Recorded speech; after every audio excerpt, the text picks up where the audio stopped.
2023년 5월 2일 첫 번째 시간 제목은 투쟁적 신앙과 역설적 신앙이라고 하는 제목으로 첫 강의를 시작하도록 하겠습니다. 우리 잠시 기도하겠습니다. 하나님 아버지 감사를 드립니다. 오늘도 강의에 복을 주시고 오늘 이 강의를 통하여 더 하나님의 구속사를 깊이 깨달을 수 있도록 도와주시고 구속사가 진행하는 가운데 악과 고통이 왜 우리에게 필요하고 또 절실한지 다시 한번 깊이 새길 수 있는 은총을 허락하여 주시옵소서. 그리하여 더 하나님을 신뢰하며 더 믿음으로 말씀에 순종하면서 나아갈 수 있는 우리들로 삼아 주시옵소서. 감사하며 예수 그리스도 이름으로 기도를 드립니다. 자, 오늘 강의를 시작하겠습니다. 제 원본을 좀 빨리 좀 주시기 바랍니다. 오늘로써 이제 우리가 역사의 진행이라고 하는 제목을 이제 마치려고 합니다. 그래서 오늘은 사실은 그동안 강의한 모든 것들의 이제 하이라이트가 되겠고 또 요약과 정리가 되겠습니다. 그래서 오늘 강의를 잘 들으시고 여러분들이 이 강의 내용을 잘 정리하시기를 바랍니다. 우리가 구속사를 우리가 이성으로 사실은 온전히 이해하는 것은 불가능하지만 그러나 하나님께서 계시해 주신 만큼 우리는 이해하려고 합니다. 특별히 오늘 강의에 이제 구속사의 그 신비, 구속사가 신비 가운데 오묘하게 이루어지잖아요. 인간의 논리와 이성을 초월합니다. 그래서 우리에게 믿음이 필요한 것이죠. 그래서 우리가 환경을 의지하기보다 하나님의 말씀에 의지하여 또 믿음으로 행하는 신앙이 필요한 것입니다. 오늘 특별히 이제 추가적으로 오늘 본문 강의에서 이제 구속사역과 그 모범을 보이신 예수 그리스도. 그러니까 참 우리가 구속사역에 있어 주체는 예수님이시잖아요. 예수님인데 예수님이 어떻게 이 구속사역의 진행 과정에서 악과 고통의 그 현존에 어떻게 신앙으로 반응하셨고 우리에게 모범을 보이셨는가 아주 중요한 것이죠. 그래서 이러한 그 내용을 중심으로 강의를 진행하도록 하겠습니다. 우리가 지난주에 지지난주에도 계속 말씀을 나눴지만 그 하나님의 속성에 대해서 우리가 정확하게 아는 것이 중요합니다. 자, 하나님의 신적 속성, 그렇죠? 하나님의 그 신적 속성이 무엇인지 이제 가장 사실은 우리가 신앙의 대상이 하나님이잖아요.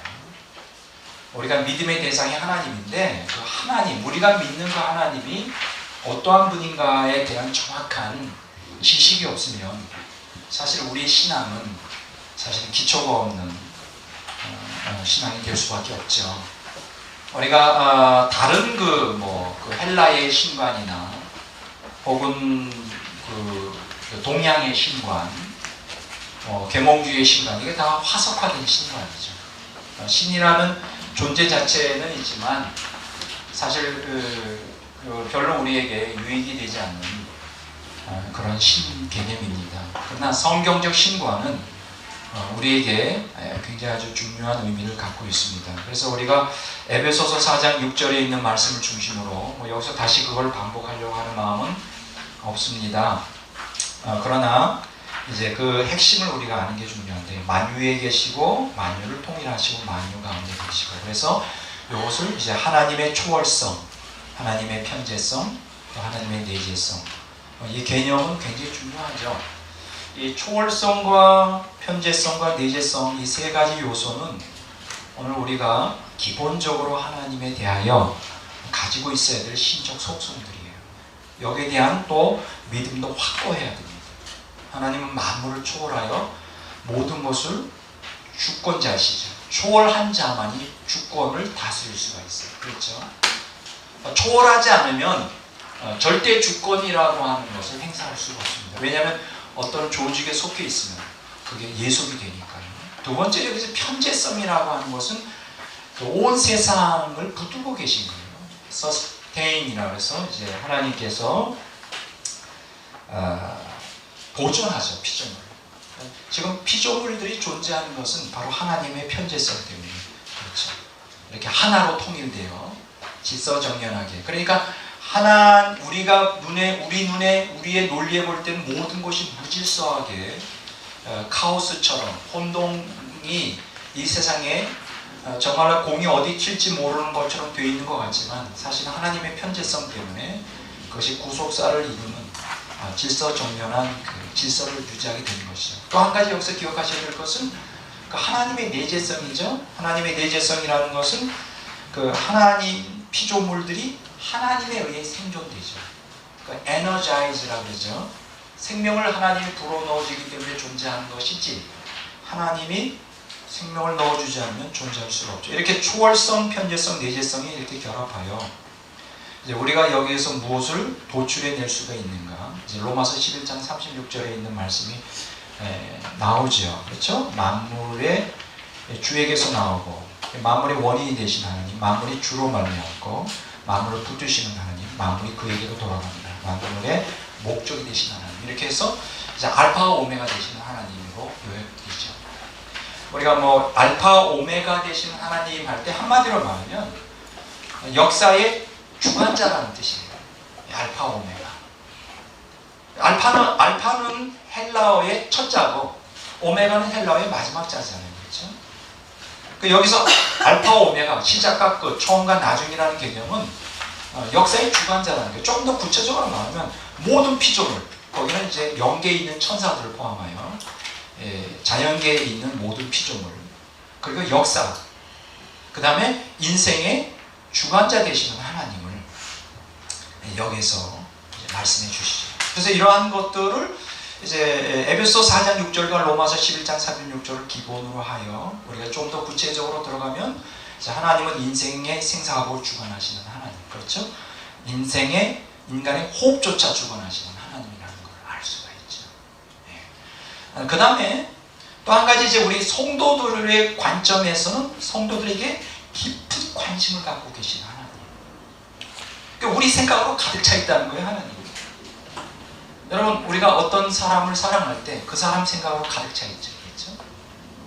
그러니까 하나님은 우리를 엄청 사랑하는 거예요. 그분의 모든 관심사는 우리예요. 특히 성도들이에요. 그렇죠? 뭐 인간들도 거기 포함되고 특히 하나님이 택한 성도들은 아주 엄청난 관심을 갖고 있어요. 단 한 번도 잊어본 적이 없어요. 하나님. 그리고 성도들에 대하여 하나님 보호해 주시는 하나님. 성경에 보면 하나님이 우리를 눈동자처럼 보호해 주신대요. 근데 그 눈동자가 누구 눈동자냐? 우리 눈동자가 아니라 하나님의 눈동자예요. 여러분, 그 눈동자라고 하는 건 신체 부위에서 가장 소중한 아주 중요한 부위를 얘기하는 것이죠. 자, 그렇다면 우리를 하나님의 눈동자처럼 보호해 주신다. 이거는 하나님의 끔찍이 우리를 사랑하시고 보호하시는 아주 극치의 표현이죠. 자, 이렇게 이 정도 되면 우리 인생은 정말 대박 난 거예요. 예수 믿는 사람들. 전지전능하시고 우리의 모든 것들을 주관하시는 하나님, 대박 난 거죠. 그럼 이제는 예수 믿는 사람들은 이제 형통한 것밖에 안 남아있다. 근데 문제가 생겼어요. 문제가 생긴 게 뭐냐? 이렇게 성경은 강력하게 하나님이 어떠한 분인가, 특히 인간과의 관계에서 혹은 성도들과의 관계에서 어떠한 분인가를 아주 정확하게 나타내고 있는데, 문제가 생기는 게 뭐냐? 이 땅에 악이 있다는 거. 또 중요한 것은 그 악을 통하여 고통이 현존한다는 거. 그리고 또 중요한 것은 이 악과 고통이 불신자들에게만 아니라 성도들에게도 무작위적으로 우리에게 닥친다는 거예요. 무작위적으로. 아주 심각한 것은 이 악의 실체인 사단을 하나님께서, 그러면 악의 실체가 사단인데, 악의 근원이 사단인데 왜 사단을 내버려 두시는 것일까? 하나님이 전능하시다면서. 그렇죠. 이런 의문이 생깁니다. 하나님의 전능한데 왜 악의 근원인 사단을 갖다가 지옥에 쳐넣지 않고 내버려 두는 것일까? 또 한 가지는 이 사단이 악을 조작한다는데 이 악으로부터 뭐가 오느냐? 이 고통이. 이 악이 이제 두 가지 고통, 두 가지 악이라고 말했죠. 자연적 악과 하나의 윤리적 악, 도덕적 악을 얘기를 했죠.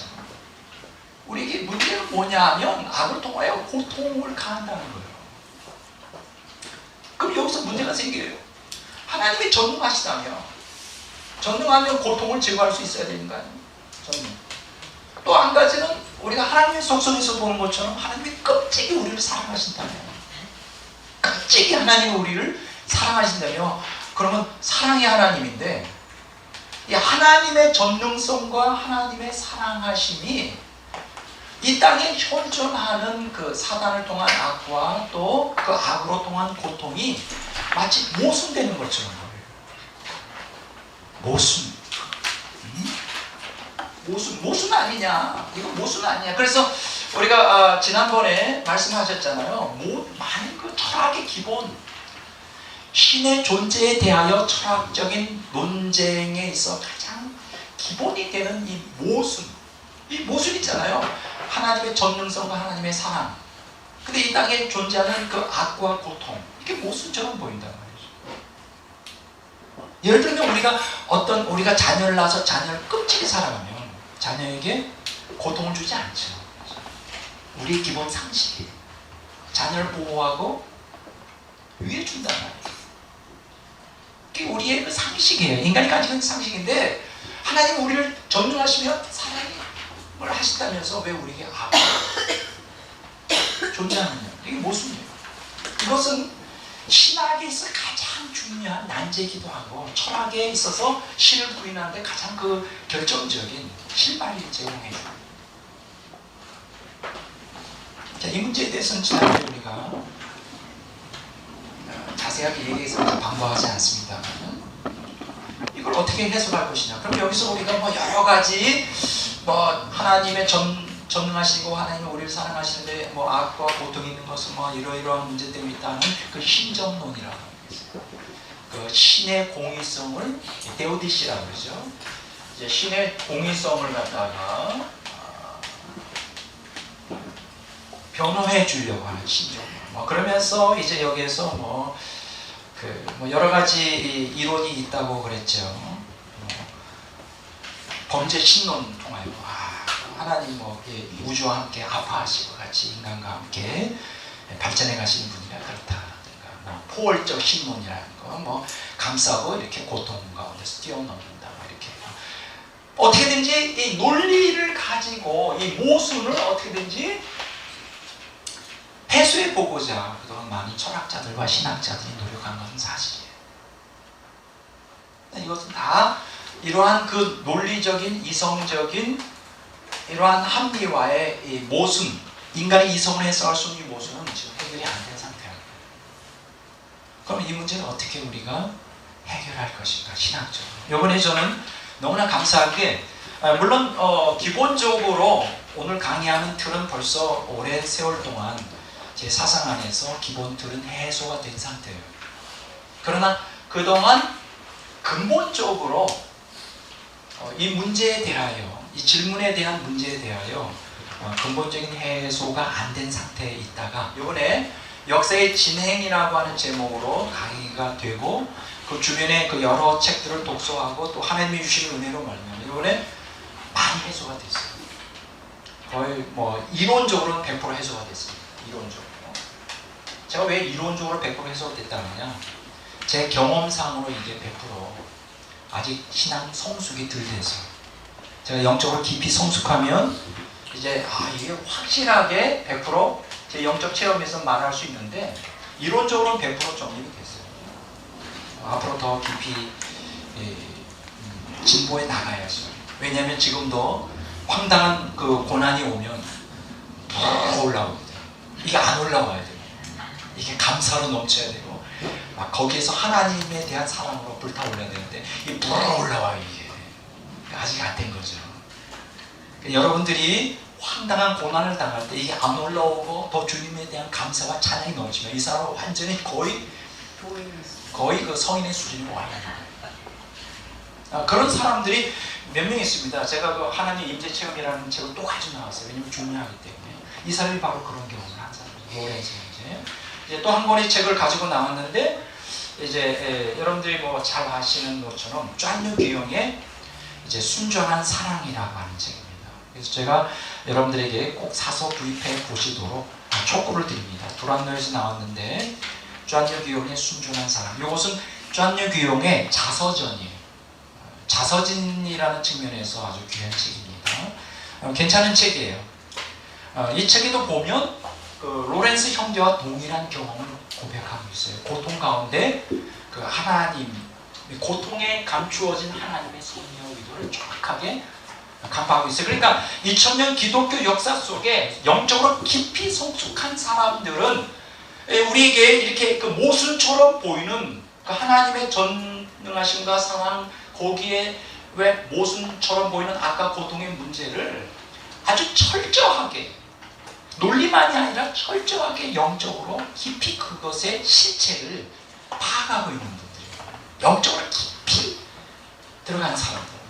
깊이 못 들어간 사람들은 우리가 논리로 이해할 수 없는 그 환난이 올 때, 고난이 올 때 이렇게 뒤집어지죠.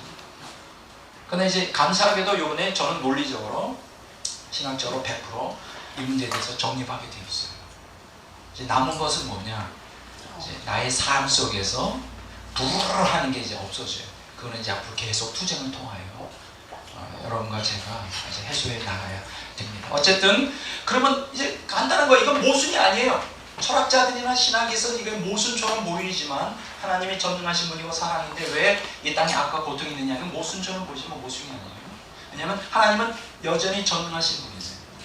악과 그것을 통한 고통, 우리가 이해할 수 없는 정말 그 황당한 일들이 이 땅에 종종 자주 무작위적으로 우리에게 임하고 인류 사회를 막 뒤집어 놓고 폐허로 만들다 할지라도 여전히 하나님은 전능하신 분이고 여전히 인류를 사랑하고 특히 성도들을 끔찍이 사랑하시는 분이세요. 이거 변함이 없어요.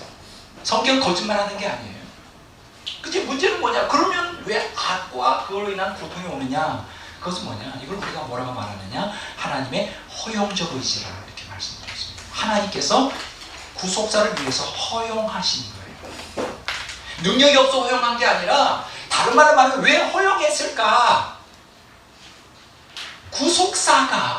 구속사의 기초, 구속사의 본질이 이 악을 통한 악에 의한 고통이 구속사를 진행하고 성취시키는 데 중요한 도구가 된다는 거예요. 그렇다고 여러분들이 오해해서는 안 돼요. 악 자체가 선하다든가 고통 자체가 선한 건 아니에요. 악은 하나님과 정반대의 속성을 가지고 있죠. 하나님은 악을 원하지 않으세요. 또 악을 통한 고통을 인간이 겪는 걸 원래 하나님의 본심을 원하지 않으세요. 그러나 여기서 중요한 것은 하나님의 구속사에 있어서 구속사를 성취하는데 하나님의 속성과는 반대인 악과 하나님을 원하지 않는 이 고통을 통하여 이걸 도구로 하여 구속사를 진행한다는 것입니다. 이건 굉장히 뚜렷한 거예요. 이건 너무나 중요한 거예요. 이것은 제가 얘기했다기보다 하나님의 뜻이라고 하는, 제가 또 가지고 나왔죠. 이게 지금 벌써 몇 주째 지금 가지고 계속 나오는데 제랄드 엘 시처라고 하는 사람이 아주 유명한 책이죠. 이거 꼭 여러분들이 좀 읽어보셔야 됩니다. 정말 괜찮은 책이에요. 하나님의 뜻. 여기에서 191쪽에서 197쪽에 보면 그분이 이런 얘기를 했어요. 하나님은 고난을 통해 구속을 이루신다. 이것이 하나님은 고난을 통하여 구속을 이루신다. 이렇게 말씀을 하셨어요. 말씀을 했어요. 그리고 그것이 기독교 신학의 기초다. 놀랍습니다. 고난을 통하여 뭘 이루신다고요? 구속을 이루는데 그것이 기독교 신학의 기초라는 거예요. 기독교 신학의 기초예요. 하기야 영성신학에서 가장 중요하게 다루어지는 그 주제가 뭐냐? 고통이라는 거죠. 고난. 영성신학에서 고난이 가장 중요하게 다뤄져요. 근데 여기서 말하는 고난은 그리스도의 고난만이 아니라 성도들이 성화되는 과정 가운데서 겪는 고난을 집중적으로 다뤄요. 이게 바로 개신교 신학하고 좀 차이가 나는 거예요. 마틴 루터는 십자가의 신학, 십자가 신학을 주장했고, 개신교가 예수님의 십자가의 고난을 우리가 그 기독교 신앙의 가장 기초적인 요소로 잡고 있지만, 여기에서 교부들 신앙하고 확실하게 차이가 나는 것은 교부들은 그리스도의 고난과 더불어 그 고난에 동참하는, 그렇죠, 그리스도의 고난에 참여하는 그러한 실제적인 그 고난의 그 중요성을 강조한 반면, 개신교 신학은 예수 그리스도의 고난을 강조하면서도 중요한 것은 우리의 고난, 구속사를 이루는데 우리가 직접 당하는 고난에 대해서는 당할 필요가 없다고 얘기합니다. 그러니까 다른 말로 말하면 친히 예수님의 2000년 전에 그 십자가의 고통을 통한 우리가 죄인과 의롭다함을 받는다는 걸 강조하고, 실제적으로 그것이 우리에게 신앙생활에 적용하여 성화 과정에서 우리가 그리스도의 고난에 참여해야 된다는 아주 중요한 교부들의 사상을 사실은 루터의 십자가 신학에서는 견류하고 있는 거예요. 그게 차이가 나요. 여러분, 제가 오늘 책을 안 가지고 나왔지만 고통과 악이라고 하는 제목의 존 헤이글이 쓴 책에 보면 이런 얘기가 나옵니다. 히브리 성서는 찬양의 노래만큼이나 아픔의 통곡으로 가득 차 있다. 여러분, 찬양의 노래. 찬양의 노래는 어디서 나오는 것일까요? 하나님의 신적 속성, 전능하시고 우리를 사랑하시고 깊은 관심을 가지시고 우리를 보호하시는 그러한 그 측면에 그것을 통하여 찬양의 노래가 나오죠. 하나님의 구원하시는, 그렇죠? 근데 중요한 것은 존 헤이글이 뭐라고 얘기하느냐, 히브리 성서는 찬양의 노래만큼이나 아픔의 통곡으로 가득 차 있다. 아픔의 통곡. 참 이 표현이요 너무 멋있어요. 따라서 합시다. 아픔의 통곡. 아픔의 통곡. 아픈 거 그냥 아픈 게 아니라 통곡이다. 통곡. 얼마나 아팠어.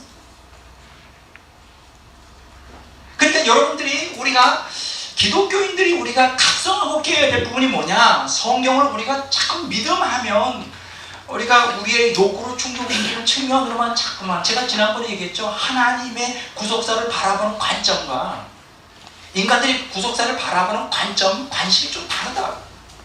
하나님은 거룩을 통하여 생명을 불어넣어주고 그 생명을 통하여 하나님과 합일되는 것이 하나님의 구속사, 창조와 구속 경륜의 전부예요. 사실 인간을 창조한 것은 창세기 1장 26절에 하나님의 형상대로 지음받았다 그랬잖아요. 그러면 하나님의 형상이라는 게 뭐예요? 핵심은 보면 하나님의 생명을 담는 그릇이에요.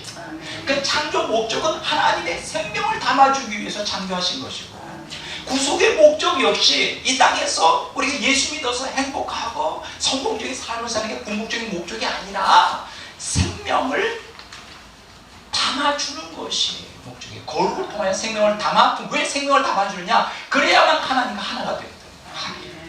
우리 기독교인들은 그냥 예수 믿어서 이 땅에서 행복하고 번성하고 그리고 죽은 다음에 그냥 천국 들어가서 좋은 환경에서, 자꾸 우리는 외적인 환경에 관심이 많아요. 천국집이 얼마나 화려한가, 내가 쓴 멸관이 얼마나 별이 몇 개 달려있는가, 거기에 관심이 많아요. 사실은 천국에서 누릴 그 복락에 대해서만 관심이 많은데, 사실은 천국 들어가서 우리 그리스도인들이 추구해야 될 것은 하나님의 생명이에요.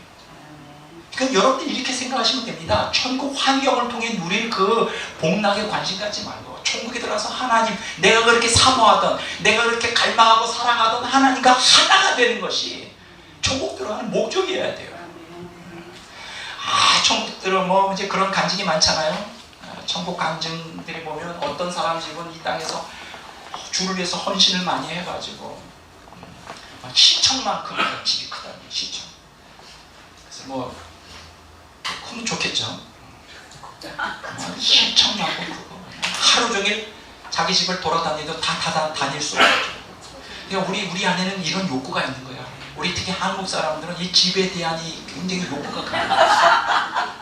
나는 좀 그걸 좀 연구해보고 싶어요. 학문적으로. 왜 한국 사람들은 미국만 가면 집을 그렇게 살려고 하는 거예요. 미국 사람들은 집 사는 거 관심이 많잖아요. 한국 사람들. 우리는 제일 먼저 하는 게 뭐냐? 집 사는 거죠. 근데 그 집이 다 제 돈을 주고 산 거냐? 다 빚이. 융자 받아서 다 빚어지는 거예요. 근데 너무 행복해. 근데 그 집에서 사느냐? 별 보고 나와야 돼. 그 돈을 갚고. 그 들어갈 때는 별 보고 들어가는 거예요. 집에서 있는 시간 몇 시간 없어. 나는 좀 연구를 좀 하고 싶어요. 우리 한국 역사를 공부해서 왜 한국 사람들이 그렇게 집에 대해서. 그러니까 이제 천국 간증을 듣더라도 천국 들어가서 하나님을 만나고 하나님의 생명을 충만하고 그 교제 가운데 나의 창조의 궁극적인 구속의 궁극적인 목적이 이루었다 뭐 그런 내용이 아니라 막 집이 그냥 시체만큼 크다 뭐 엄청 의리의리하다 뭐 그거 나쁠 건 없는데 거기 다 우리 아마 우리 그 천국 들어가는 그 성도들도 문화에 따라 관심도가 다른가 봐요. 우리 한국 사람들이 천국에 여행하면 탐방하면 제일 먼저 집이 크려 우스갯소리가 나오는데 아픔의 통곡. 근데 여러분들이 성경을 읽을 때 그냥 찬양의 소리만 읽으면 안 됩니다. 그건 성경이 겉에 이렇게 둥둥둥둥 떠 있어서 그것이 우리 눈에만 보여요. 또 그것만 보기로 하는데 여러분들이 창세기부터 요한계시록까지 읽을 때 그 밑에 밑바닥에 깔려 있는 그 아픔의 통곡이 여러분의 소리에 들려야 돼. 그러니까 하나님께서 찬양의 노래를 주십니다. 이건 기적이라고 말하죠. 근데 아픔의 통곡은 어디서 오죠? 이거는 침묵에서 오잖아요. 침묵, 기적. 솔직히 말해서 오늘 기독교인들이 가장 원하는 게 뭐예요? 하나님이 고통 가운데 침묵하지 않고 우리가 기도할 때 우리가 필요할 때마다 기적을 베푸셔서 날마다 기적의 역사가 일어나면 얼마나 좋겠냐고 우리가 갈망하는 거잖아요. 사실은 그렇게 구속사가 그렇게 만만하게 흘러가진 않아요. 물론 기적이라는 게 무작위적으로 가끔 한 번씩 일어납니다. 무작위적으로 그렇게 쉽게 기적이라는 게 우리 신앙생활에 있질 않아요. 그러니까 여기 그 좀 헤글이라는 사람이 이제 고통과 악이라는 주제로 이런 얘기를 또 해요. 바울의 영성 신학은 그리스도와 함께 고난받음에 있고 바울의 십자가 신학은 고통을 통해 그리스도와 하나됨에 있다. 이야 멋있잖아요. 우리가 바울 신학 뭐 이신득의 그거는 겉으로 드러난 표현이라고 하죠. 바울 신학을 그 믿음으로 의롭다함을 받는다는 것에 주제를 두면 안 돼요. 사실 바울 신학의 핵심은 뭐냐? 존 헤이글이 고통과 악이라는 책에서 표현한 것처럼 바울의 영성 신학은 그리스도와 함께 고난받음에 있어요. 그게 성경이 우리에게 가르치는 거예요. 바울이 우리에게 가르치는 거예요. 그리고 바울의 십자가 신학은 고통을 통해 누구하고 하나가 돼요? 그리스도와 하나가 돼요.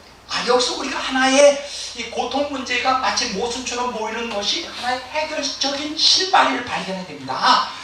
하나님의 생명. 그러니까 우리의 관심은 뭐냐? 지금 이 모순처럼 보이는 그 하나님이 전능하시며 또 사랑의 하나님인데 이 땅에 왜 악과 고통이 존재하고 이거 마치 모순처럼 보인다는 이 문제를 해결할 수 있는 결정적인 실마리는 어디서 찾아야 되느냐? 구속사를 바라보는 바른 관점을 우리가 정립하는 게 중요하다. 이 관점이 달라지면 해석이 달라지게 돼 있어요. 성경에 답이 다 나와 있는데 그거를 볼 수 있는 눈이 없는 거예요. 그럼 관점이 무슨 관점이냐? 이제 중요한 거는 하나님과 인간의 관점이 달라요. 하나님은 초월주시고 인간은 피조물이라는 게 달라요. 초월주의 궁극적인 관심은 하나님의 초월적인 신적 생명에 우리를 참여시키는 거예요. 생명. 그것 때문에 우리를 참여하시고 또 그것 때문에 예수님을 통하여 구속을 허락하시고 예수님을 통한 구속에서 우리가 얻어지는 건 뭐냐? 예수님을 믿음으로 성령 우리 안에 내주하시고 성령 내주와 함께 하나님의 생명이 들어오는데 곧 예수님의 생명, 예수님과 하나가 되는 예수님의 생명과 하나가 되는 이 생명에 모든 관심이 있단 말이에요. 그게 하나님의 창조와 구속 경륜의 관점이에요. 근데 인간의 관점은 뭐냐? 그 사람이 아무리 신앙이 좋든 안 좋든 육신을 갖고 있어요. 피조물이에요. 또 이 땅에 살고 있어요. 그 관심이 다 뭐예요? 이 세상에 속해 있는 평안과 안위를 갈망한다. 그럼 궁극적으로 바라는 게 뭐냐면 행복이에요. 행복. 그게 뭐 몸의 행복, 마음의 행복 관계없이. 그러면 행복하려면 어떻게 돼요? 모든 게 다 순조롭게 형통하게 풀려나가요. 돈이 잘 풀리고 사랑관계가 잘 풀리고 자식들이 다 잘 되고 그러죠. 내가 높은 지에 올라가고 내가 건강해가 다 형통해야 돼. 그래야 행복한 거예요. 이거는 내가 생각할 때는 육신을, 이 땅에 살고 있는 육신을 갖고 있는 인간이라면 그 사람이 아무리 하나님을 잘 믿던 믿음이 약하다 할지라도 공통적으로 가지고 있는 관심사가 아니겠냐고요. 공통적으로 갖고 있어요. 저를 포함하여. 여러분들은 어떤지 모르지만 저도 행복하기를 바라요. 솔직히 모든 게 잘 형통하게 되면 제 입에서 콧노래가 나온다. 인생이 살만하다고, 행복하다고, 형통하게 행복해서 살만하다고, 인생이 잘 풀려나갑니다. 이게 육신을 갖고 있는 피조물로서의 인간의 한계예요. 그러니까 원래 하나님은 초월주시고 인간은 피조물인데 이러한 그 본질적인 격차 때문에 참 하나님께서 창조와 구속 경륜에서 구속사를 진행하는 게 참 어렵겠다는 생각이에요. 그럼 이 근본적인 그 본질적인 차원의 차이, 예? 하나님은 궁극적으로 생명을 주기를 원하고 인간은 궁극적으로 행복을 원하는데 이 본질적인 차원의 차이를 극복할 수 있는 한 가지 방법이 있는데 그게 뭘까요? 그게 뭐냐 하면 하나님은 전능하시고 사랑을 많이 하시지만 이 악을 허락하여 이 땅에 고통을 인간의 격도로 허락하십니다. 하나님의 주권과 섭리 가운데. 그래서 어떻게 하냐? 이 피조물로서 극복할 수 없는 이 제한된 이 인간의 이 본성을 깨시는 거예요. 악을 통한 고통. 그래서 인간들은 당해야 돼. 악을 통해 고통을 당하지 않으면 인간도 안 되고 그거를 깨지를 못해요. 하나님께 나가지를 못해요. 그래서 필요한 게 뭐예요? 그래서 하나님께서 악을 통한 고통을 우리에게 인류에 그리고 성도들에게 이제 허락하시는 거예요. 근데 우리는 이 악을 통해 고통을 당할 때 말로 표현할 수 없이 있어요. 막 부리짖기 시작해요. 도와주십시오. 도와주십시오. 막 기도하잖아요.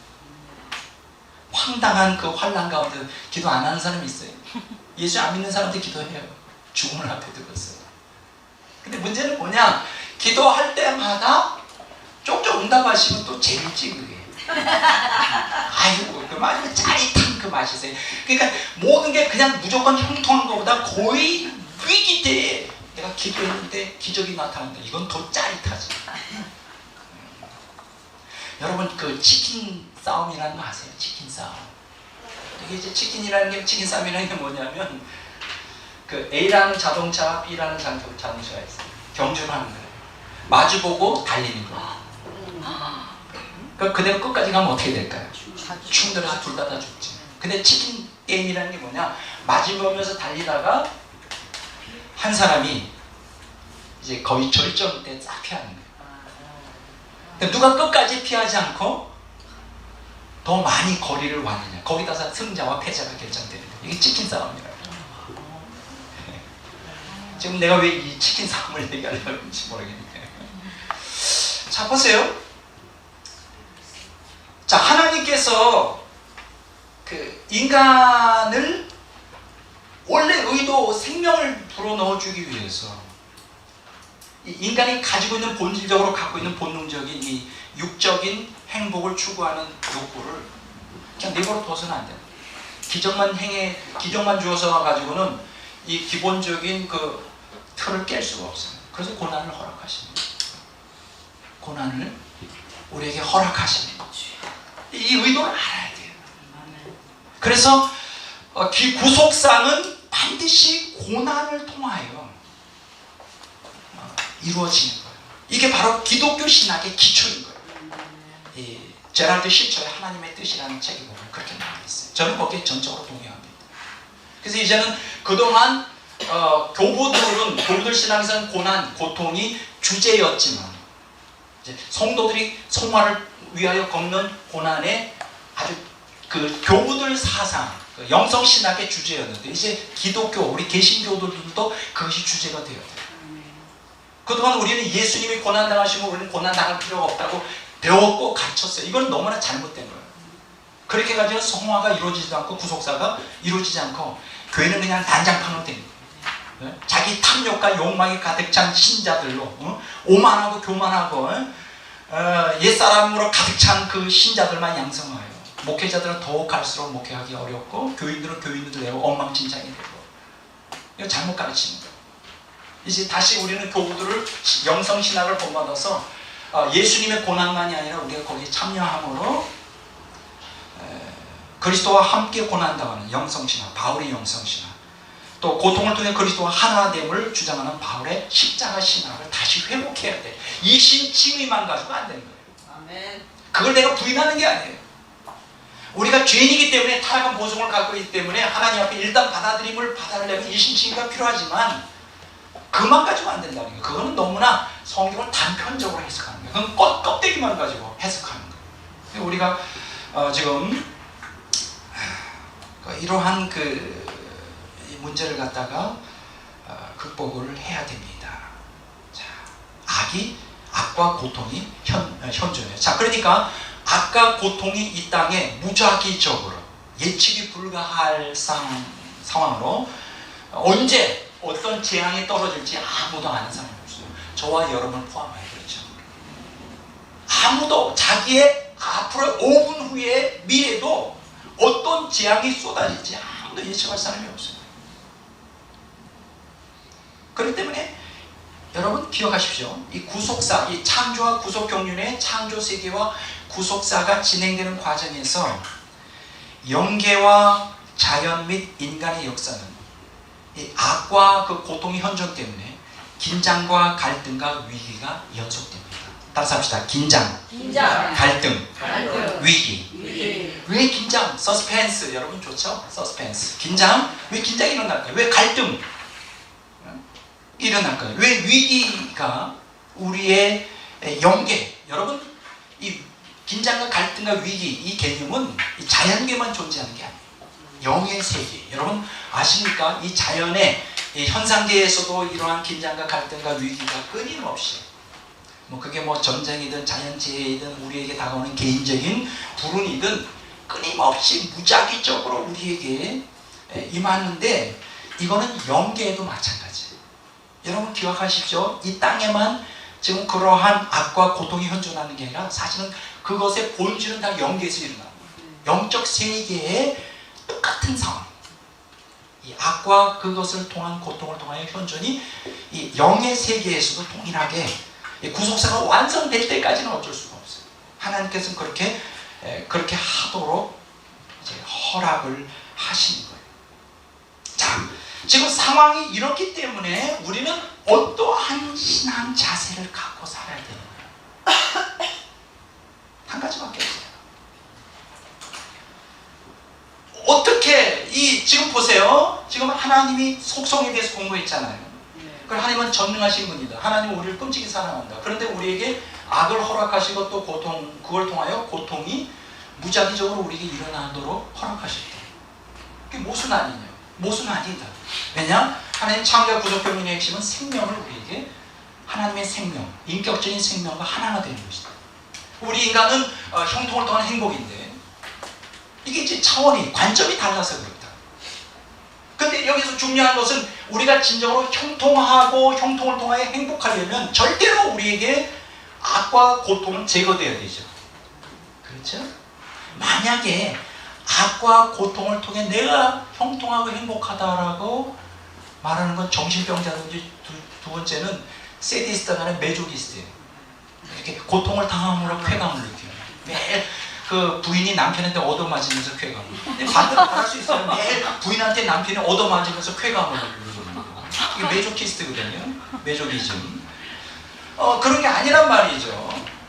다시 말해서 하나님께서는 악 자체를 원하지 않고 고통 자체를 원하지 않아요. 이거는 죄로 말미암아 나온 건데 그걸 허락하신 이유가 뭐냐?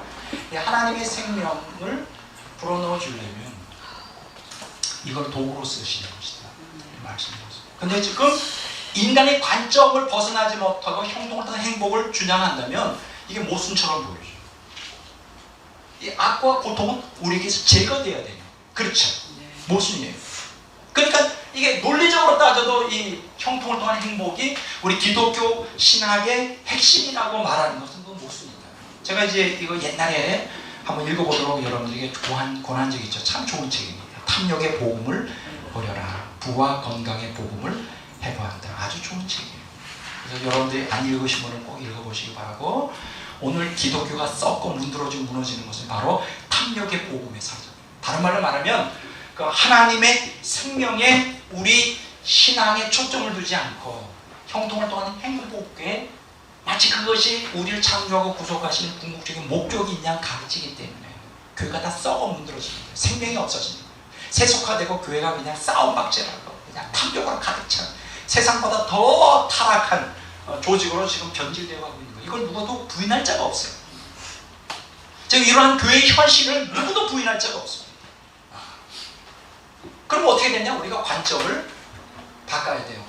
우리의 구속 계획, 하나님의 구속사의 핵심을 행복이 아니라 어디에? 생명에 넣어야 돼요. 그럼 여기서 여러분들이 오해하지 마시길 바랍니다. 생명을 택하기 위해 행복을 포기하라? 그런 뜻이 아니에요. 제가 여기서 말하는 것은 이 생명, 하나님의 이 초월적인 하나님의 신적 생명 안에 초월적인 행복이 있습니다. 이거는 영으로부터 나오는 거예요. 하나님의 생명에서 나오는, 우리 인간을 창조할 때 본질적으로 우리에게 주고자 했던 그 하나님의 말할 수 없는 그 행복. 그러니까 생명과 행복은 반대되는 개념이 아니라, 제가 말하는 거는 왜 생명을 택하기 위해 행복을 포기하라 그러냐. 여기서 우리가 말하는 형통을 통한 행복은 육적인 거라고. 피조물에 속해 있는 피조물들이 원하는 자기 육적인 만족을 통하여 얻어지는 행복. 그게 마치 하나님이 우리를 창조하고 구속하시는 목적이냐? 그건 아니다는 거예요. 육적인 행복, 형통을 통한 육적인 행복을 추구하고 그게 우리 신앙의 목적이 되면 점점점 더 불행해져요. 하나님과 거리가 멀어져요. 하나님의 생명으로부터 떨어져 나가요. 제가 여기서 얘기하는 것은 행복 자체가 얘기하는 게 아니라 행복이 어떤 차원의 행복이냐. 육적인 행복은 우리에게 도움이 안 된다는 거예요. 그래서 하나님께서는 이 육적인 행복을 버리고 영적인 행복, 하나님의 생명으로부터 나오는 말로 표현할 수 없는 영적인 행복을 이제 우리가 누리기를 원하는데, 제가 로렌스 형제가 이러한 육적인 행복을 포기하고 영적인 하나님의 생명과 하나가 되는, 그러기 위해서 거룩을 추구하는 가운데서 이분이 누리는 그 행복이 말로 표현할 수 없이 아주 대단한 거예요. 이런 얘기를 해요. 이분이 하나님은 자신의 내면에 있는 귀하고도 귀한 보화를 간직하고 있기 때문에 그것을 찾아 헤매는 수고를 할 필요가 없다. 하나님은 생동하는 믿음으로 가득 찬 영혼을 발견하실 때마다 은혜를 넘치도록 부어주신다. 하나님의 은혜는 급류와도 같아 평소에 흐르던 수로가 막혔을 때는 다른 길을 찾으신다. 그리고 마침내 다른 수로를 발견하면 그 길을 따라 맹렬한 기세로 넘쳐 흐른다. 이분은 잔느 기욤 부인도 똑같은 경험을 했는데, 이러한 그 육적인 그 행복을 포기하고 철저히 하나님의 뜻에 따라 말씀에 순종하고 하나님의 전부인, 자세한 얘기를 여기서 할 수가 없지만 하나님이 아닌 모든 것을 제거하고 오직 하나님으로만 가득 채우는 그러한 영적 훈련, 그러한 것들을 통하여 이분이 이 지상에서도 천국에 들어가야만 누리는 그 말로 표현할 수 없는 희열과 행복을 이 땅에서 지속적으로 누렸다는 거죠. 이 로렌스 형제가 그렇습니다. 그러니까 하나님의 생명을 얻는다, 그것을 추구한다는 것은 내가 행복을 포기하고 불행해진다는 뜻이 아니에요. 우리가 지금 피조물로서 누구나 다 제한적인 그 존재로서 우리가 추구하는 게 본능적으로 육적인 행복을 갖는 거예요. 그것 가지고는 하나님의 생명을 담을 수 없고, 하나님의 생명으로부터 오는 참된 행복, 말로 표현할 수 없는 그 희열과 행복을 누릴 수가 없다는 거예요. 이해가 되시잖아요. 그렇죠? 뭐 하나님이 행복을 버리고 생명을 활면 우리는 그러면 다 이 세상에 불행하게 살려는 얘기냐, 그런 뜻이 아니라는 거예요. 진짜 참된 행복을 얻기 위해서 이 땅에 육적인 하나님이 아닌 그 우상으로 가득 찬, 그것을 다른 말로 말하면 우리가 지금 이 땅에 몸을 갖고 있는 육적인 욕망을 갖고 있으면서 대다수의 기독교인들도 그렇지만은 많은 기독교인들이 추구하는 행복이 하나님의 생명에서 오는 행복이 아니라 내 안에 여전히 가지고 있는 우상숭배, 이 우상을 통하여 누리는 그 타락한 본성에 나오는 그 행복이라는 거예요. 근데 그게 사실은 하나님의 생명을 갖다 죽여버리는 역할을 한다. 지금 착각하고 있는 거예요. 그래서 이런 탐욕의 복음, 오늘 현대 대다수의 많은 교회에서 가르치는 탐욕의 복음, 이거는 정말 사람을 죽이는 복음. 육적인 행복을 갖다가 예수님 잘 믿으면 하나님이 허락하시고 그것이 하나님의 뜻이라고 잘못 호도하는 너무나 잘못된 사상이에요. 우리는 정신 차려야 돼요. 근데 제가 이런 강의를 하면 거의 듣는 사람이 없어요. 원하는 사람이 없어요. 바르죠. 왜냐면 그들이 욕구가 그걸 원하지 않아요. 그들이 바라는 건 뭐냐? 당장 자기 육적인 육신에 속한 행복을 줄 수 있는 말씀을 원해요. 그렇게 목사가 그렇게 가르치길 원해요. 그러니까 관심이 없죠. 이런 말씀을 전하면 별로 좋아하지 않죠. 뭐 좋아하지 않아도 어떻게 할 수 없죠. 뭐 인기가 없어도 할 수 없죠. 그러면 어떻게 되느냐? 우리 안에 육적인 행복을 추구하는 마음과 또 하나님의 생명을 추구하는 마음이 두 가지가 그리스도인들 안에 있어요. 새 사람과 옛 사람이 있어요. 그럼 우리가 이런 상황 가운데, 이게 하나님께서 구속사를 진행하는데 만들어 놓은 세팅이에요. 그러니까 하나님이 전능하신 하나님과 우리를 사랑하시는 하나님이 있고, 또 악과 고통이, 그로 인한 고통이 또 이상이 서로 상존하고 있어요. 이런 긴장과 갈등과 위기 속에 처해 있는 게 인간의 실존이고 믿는 성도들의 실존이에요.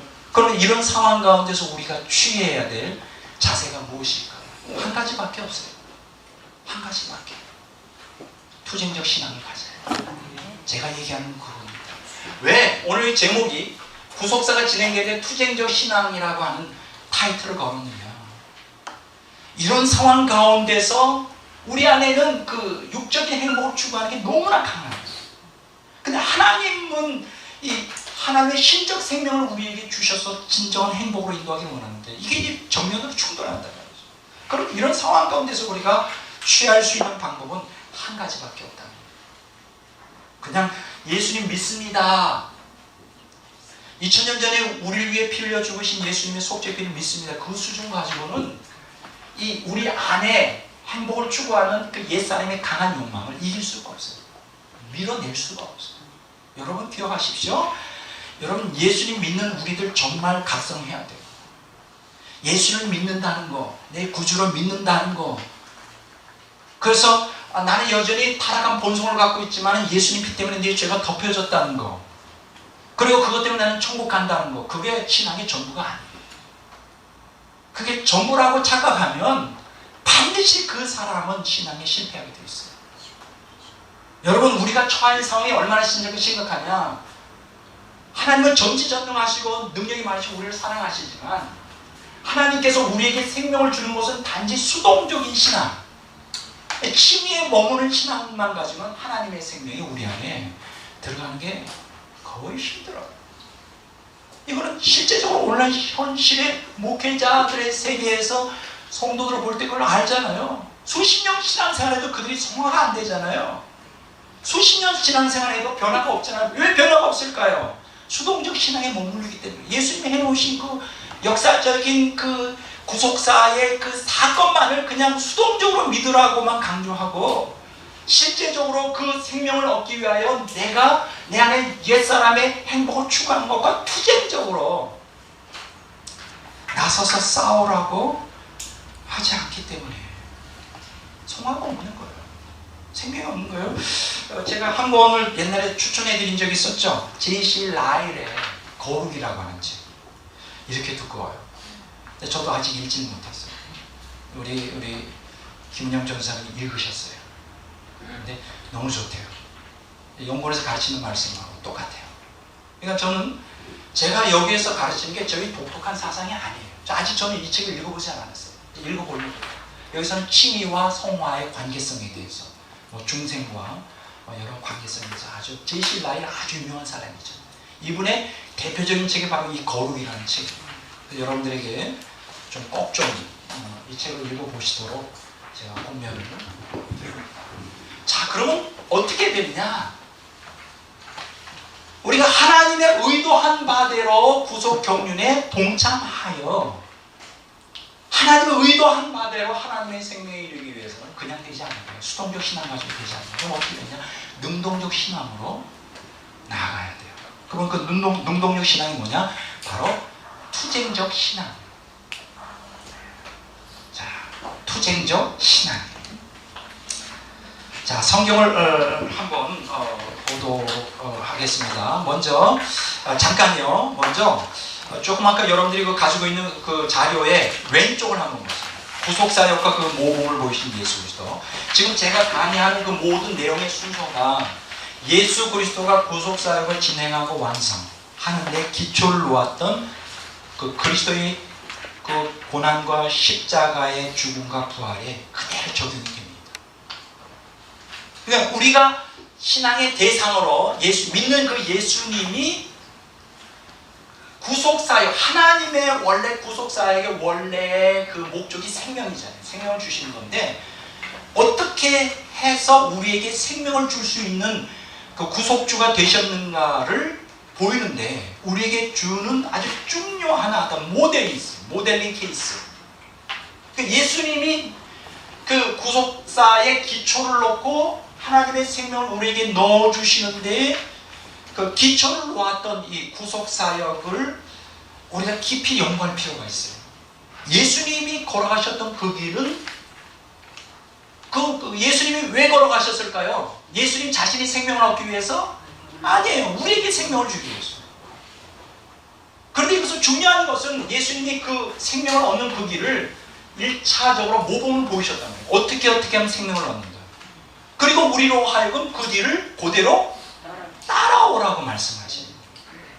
그래서 여러분들이 하나님의 생명에 참여하기 위해서 예수님이 가신 그 길을 예수님이 하나님을 신앙하는 가운데 취하였던 신앙 방식을 우린 그대로 따라하면 돼요.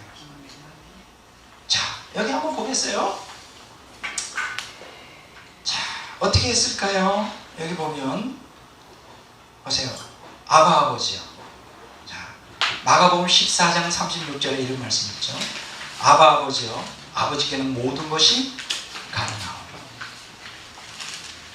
여러분, 그 아빠 아버지라는 게 무슨 뜻일까요? 아빠 아버지. 굉장히 부모 아버지하고 아들 간의 아주 친밀한 사랑의 표현이죠. 한번 성경을 보겠습니다. 요한복음 3장 35절 보겠습니다.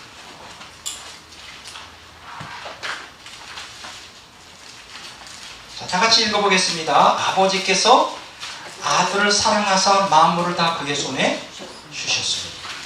이 아빠 아버지라고 하는 표현은 예수님을 극진히 사랑하는 아버지 하나님을 이렇게 나타내 보여줍니다. 여러분들이 마태, 마가, 누가, 요한복음의 사복음서에 보면 하나님께서 예수님을 얼마나 깊이 사랑하셨는지 그렇죠? 아실 수 있죠. 그 성경이 나오잖아요. 예수님이 세례 받으실 때 세례 요한에게 들려오잖아요. 이는 내 사랑하는 아들이다. 이는 내 사랑하는 아들. 그래서 아빠 아버지라는 표현은 하나님의 사랑, 예수님을 향한 하나님의 사랑을 나타냅니다. 두 번째, 여기 보면 아빠 아버지여 아버지께는 모든 것이 가능하오니. 여기서 모든 것이 가능하다는 건 뭐예요? 하나님의 전능성을 나타내죠. 하나님의 전능성. 마태복음 26장 한번 보겠습니다. 26장 53절을 보겠습니다.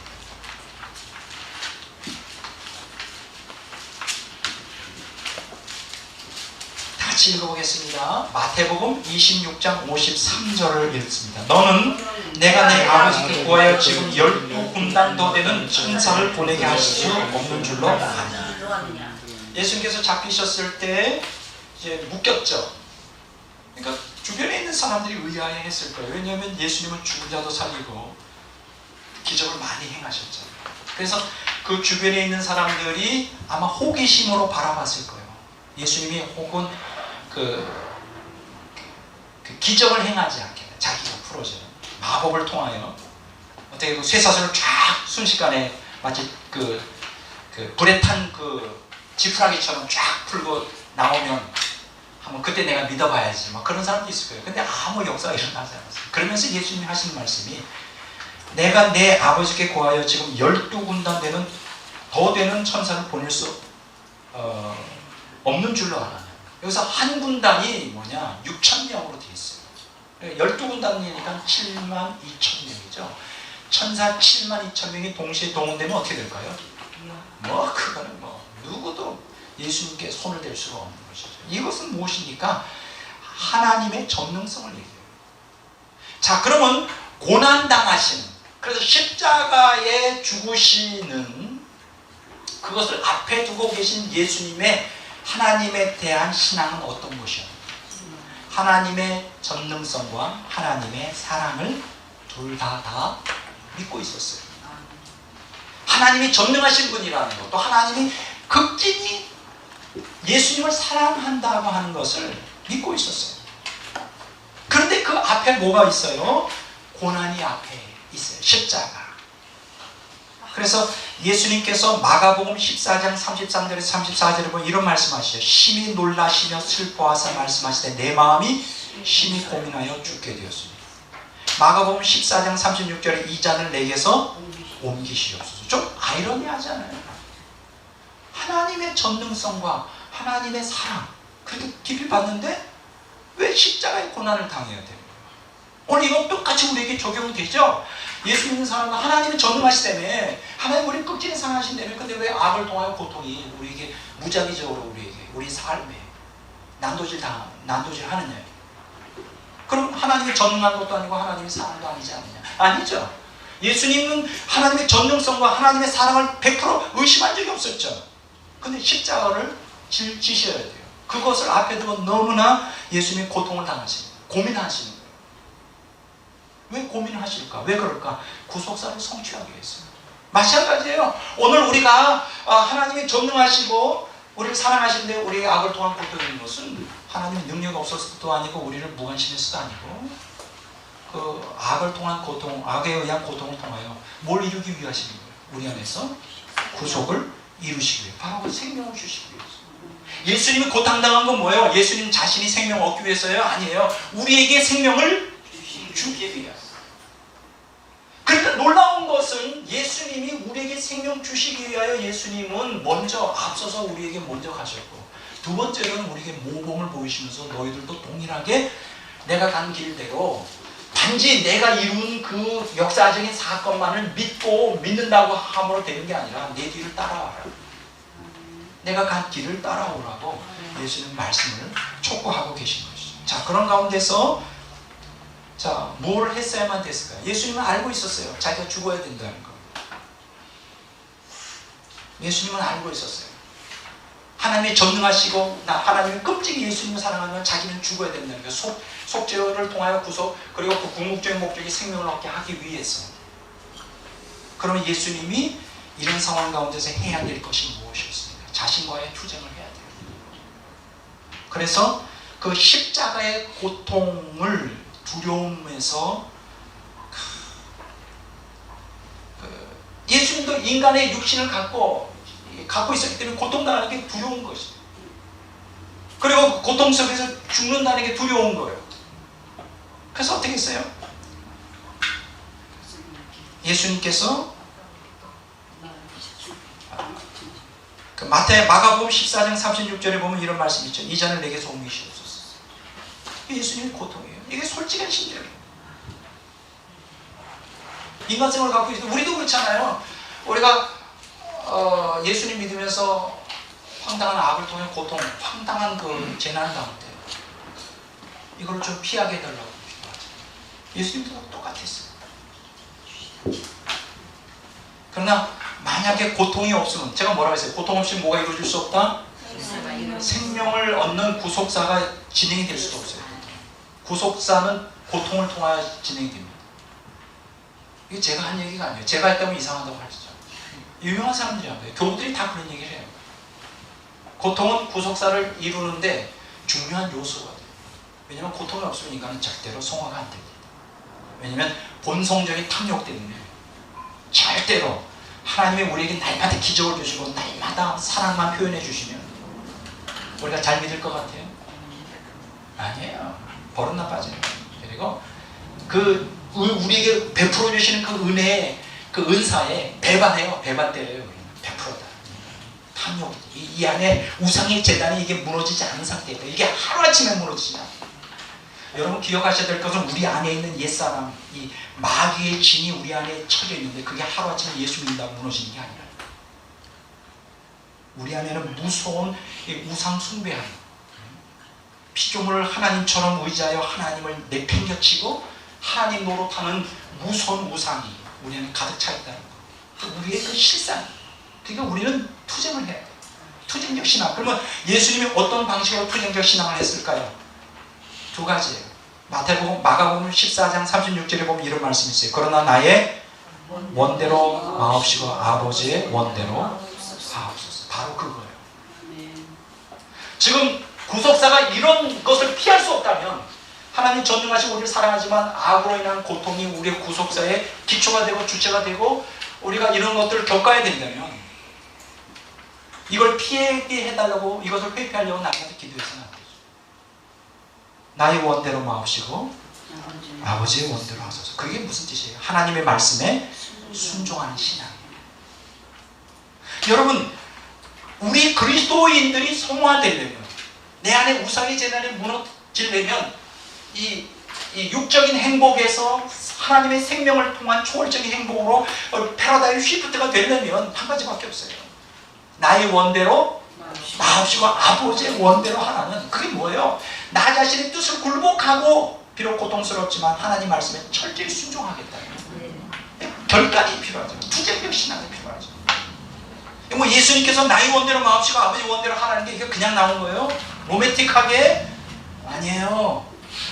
피땀 흘리면서 비와 같은 땀 흘리면서 죽을 그러한 결심을 한 거죠. 투쟁적 신앙을 가졌어요. 하나님 말씀에 순종하는 신앙을 가졌단 말이죠. 마태복음 16장 21절에서 25절에 보면 이런 말씀이 있어요. 사탄아 내 뒤로 물러가라. 너는 나를 넘어지게 하는 자로다. 내가 하나님의 일을 생각지 않냐고 도리어 사람의 일을 생각한다. 마태복음 16장 21절에서 25절에 보면 스토리 잘 알잖아요. 예수님께서 이제 곧 예루살렘에 올라가서 잡혀서 십자가 고통당하시고 십자가에 달려 죽을 거라고 그랬으니까 베드로가 뭐라고 그래요? 아우 절대 그렇게 하지 마십시오. 뭔 말씀이시죠? 고통 피하라는 거예요. 그때 예수님께서 뭐라고 그랬어요? 사탄아 내 뒤로 물러가라. 너는 나를 넘어지게 하는 자다. 내가 하나님의 일을 생각하지 않냐고 도리어 사람의 일을 생각한다. 그러니까 여기서 깨닫는 게 있죠. 고통 없는 구원, 고통 없는 행복, 그거를 외치는 것은 그건 사탄의 일입니다. 사탄의 복음입니다. 탐욕의 복음은 사탄의 복음입니다. 그것 때문에 오늘 기독교인들이 다 죽어가고 있는 거예요. 그 거짓 선지자들 때문에 다 죽어. 예수님 말했어요. 사탄아 내 뒤로 올라가라. 너는 나를 넘어지게. 여기서 넘어진다는 건 뭐예요? 타락시켜서 하나님의 생명에서 절단되고 완전히 하나님으로와의 관계성을 끊어놓는다는 거예요. 여러분 고통 없는 복음, 고통 없는 이 땅에서 형통만을 주장하는 육적인 행복을 추구하는 그러한 복음에 귀 기울이지 마세요. 그런데 가슴 아프게도 오늘 대다수의 기독교인들이 그런 복음을 너무나 좋아해요. 너무나 좋아해요. 그래서 지금 하나님의 일을 생각하지 않냐고 사람의 일을 생각합니다. 그럼 하나님의 일은 뭘까요? 고통, 고난은 구속사의 기초를 이루어요. 그게 하나님의 일이에요. 그걸 통해 생명에 이르게 한 게 하나님의 일이에요. 그럼 인간의 일은 뭘까요? 이 하나님의 전능성과 사랑에 모순되는 것처럼 보이는 나에게 보는 그 악을 통한 고통을 제거하는 걸 원해요. 그러니까 어떻게 돼요? 육적인 행복을 추구하는 거죠. 그게 사람의 일이에요. 근데 이 사람의 일은 사탄의 일이에요. 그래서 예수님은 어떻게 했어요? 단호하게 투쟁하죠. 영적인 투쟁을 하면서 이제 십자가의 길로 나아갑니다. 오늘 우리에게 가장 절박한, 오늘 우리 기독교인들에게 제 바른신앙 연구원에서 제가 핵심적인 사상의 제일 중요한 투쟁적 신앙. 따라서 합시다. 투쟁적 신앙. 투쟁적 신앙. 왜 투쟁적 신앙을 살아야 되느냐? 그 예수님께서 그렇게 명령을 하셨어요. 마가복음 8장 한번 보겠습니다.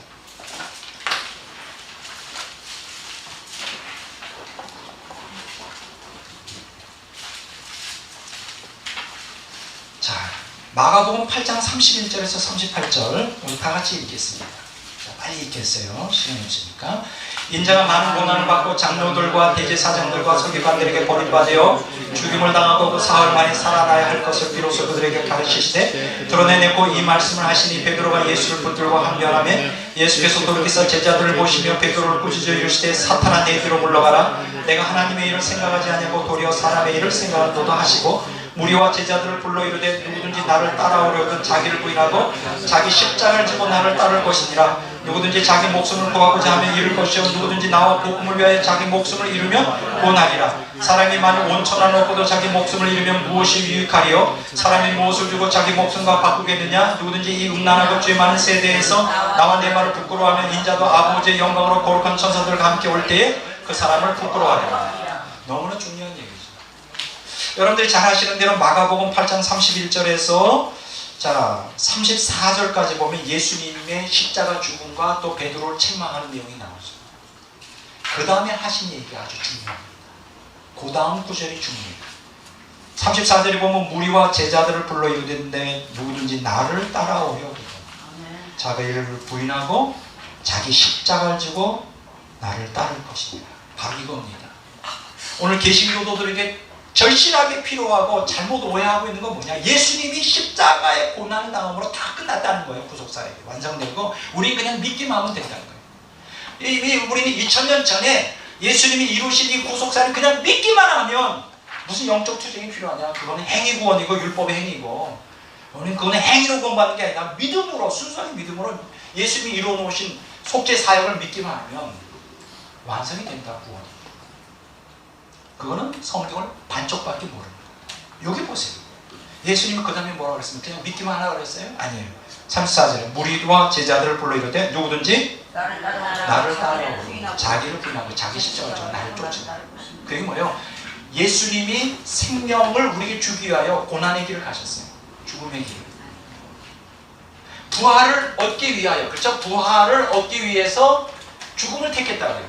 마찬가지로 우리가 새 생명 가운데 하나님의 생명 또 그걸 통하여 초월적 행복을 들어가려면 우리도 예수님이 가신 그 길을 따라가야 된다는 거예요. 바라만 보지 말라는 거예요. 그게 지금 오늘 현대 개신교인들의 큰 문제예요. 예수님이 고난당하신 것만을 믿어요. 고난 주간에 슬퍼해요. 거기서 끝나요. 예수님이 십자가에서 누구 때문에 죽었는데 우리 죄 때문에 죽었는데 그러면 그 고난 주간 거치면서 부활절을 거치면서 우리가 변화되어야 되는 거 아니에요. 근데 매년 똑같아. 우리의 상황은 더 악화되고 있어. 세상이 타락함과 동시에 기독교인들의 상황이 더 윤리적으로 더 악화되고 있고 또 하나님 생명이 있고 매일 교회에서 싸워. 그럼 못하러 고난 주간 왜 겪어요? 고난 주간 하지 마요. 하나님이 역겨워하셔요. 그 고난 주간에 괜히 뭐 사순절 기간에 막 금식한다고 하고 부활절하고 또 달걀 사먹고 그런 거 하지 마요. 하나님이 역겨워하셔. 하나님이 원하는 건 뭐예요? 고난 주간과 부활주를 통하면서 우리가 변화되기로. 근데 변화가 왜 안 될까? 간단해. 바라만 보고 있어. 예수님이 이루시고 우리가 거기 참여해야 되죠. 이게 오늘 개신교의 맨점이에요. 변화가 안 돼. 여기 보세요. 누구든지 나를 따라오려는 자기를 부인하고 자기 십자가 내가 십자가 지고 죽지. 그런 끝나는 게 아니라 너희들도 십자가 지고 죽어. 따라. 그러면 십자가 지는 게 어떤 고통이에요? 여기 보세요. 35절에 누구든지 자기 목숨을 구원하고자 하면 잃을 것이요 누구든지 나와 복음을 위하여 자기 목숨을 잃으면 구원이라. 십자가 뭐예요? 죽어라 죽어. 옛사람이 죽어야 돼. 이 땅에 이 지상의 육적인 행복을 추구하는 그거기에 신앙의 목적을 두는 그 죽어야 돼요. 이 육적인 행복을 빼앗아가는 악을 통한 고통이 올 때마다 우리는 얼마나 절규합니까? 그걸 다시 돌려달라. 그럼 나 그거 안 돌려주면 하나님 내가 삐질 거예요. 하나님. 또 심하면 하나님 안 믿어요. 협박까지 하고. 뭔가 하나님과 우리가 코드가 안 맞는 거예요. 하나님은 우리를 전 무지정한 능력으로 하나님이 얼마나 우리를 사랑하는지, 하나님을 닮은 자녀로서 생명이 충만한, 그래서 초월적인 행복 가운데 진짜 생명을 주고자 하는데 우리는 그거 원하지 않는다. 그게 뭔지도 몰라. 사실 그 행복이 어떠한 행복인지도 몰라. 관심도 없어. 그냥 우리가 원하는 건 이 땅에서 육적으로 편안하고 형통하여 그냥 배 터지게 먹고 그냥 사람들에게 인정받고 좋은 차, 좋은 집, 그리고 그냥 천국에 갔다 온 사람들 간증 들어보면 막 시청 같은 큰 그냥 집에 산다니까 이제 나도 그 꿈을 가지고 말이죠. 이게 아니란 말이죠. 이게 뭔가 하나님과 우리가 전혀 다른 거예요. 보세요. 자기 십자가를 지라 그랬어요. 그러려면 자기가 죽어야 된다.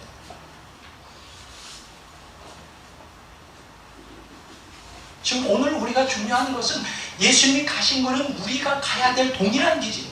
아멘. 히브리서 6장 한번 보세요.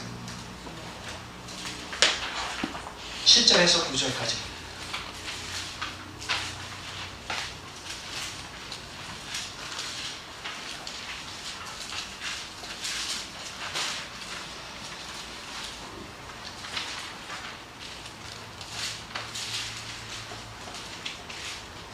히브리서 6장 이건 아닌데.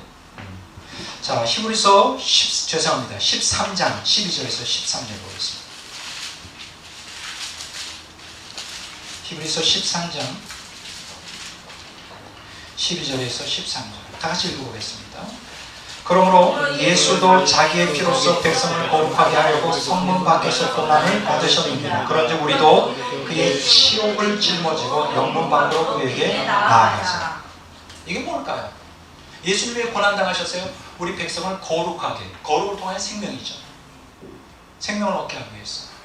여기서 중요한 것은 우리도 그의 치욕을 짊어지고. 치욕은 뭐예요? 고통이죠. 고난이죠. 그 예수님의 고난을 짊어지고 그분께는 나아가죠. 이거는 아까 제가 얘기한 대로 존 헤이글이 말한 대로 그리스도와 함께 고난받음이 바울을 영성신학의 핵심이라서, 물론 히브리서가 바울 신학 서신은 아닐 수도 있지만 성경의 핵심이죠. 그리스도의 고난에 참여하는 것. 그걸 통하여 우리는 하나님의 생명에 이르게 됩니다. 그 고난에 참여하기 위해서 하나님께서는 악을 통한 고통을 우리에게 허락하신다는 거죠. 자, 베드로전서 2장 21절 한번 볼게요.